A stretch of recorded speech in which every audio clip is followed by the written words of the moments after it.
সরকারের পদত্যাগ এবং দেশ জুড়ে সকাল সন্ধ্যা হরতাল পালন করছে আওয়ামী লীগের নেতাকর্মীরা।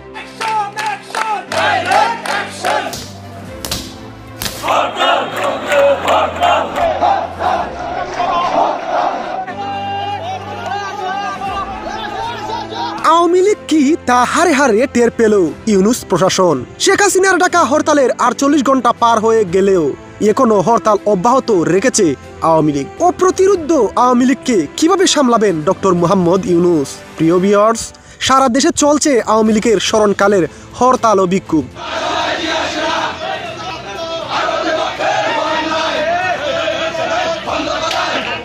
গাড়ি ভাঙচুর ও অগ্নিসংযোগ। গাইবান্ধার পলাশবাড়িতে হরতাল সমর্থকদের মধ্যে পুলিশের সঙ্গে চলছে দাওয়া পাল্টা দাওয়া। বিভিন্ন জায়গায় গাছের টুকরো পেলে রাস্তায় অবরোধ করে হরতাল কর্মসূচি পালন করছে নেতাকর্মীরা। Police tear shell, sound grenade ও রাবার বুলেট ছুড়েও আওয়ামী লীগের বিশাল নেতাকর্মীদের সমাগমে পরিস্থিতি নিয়ন্ত্রণে আনতে সক্ষম হয়নি।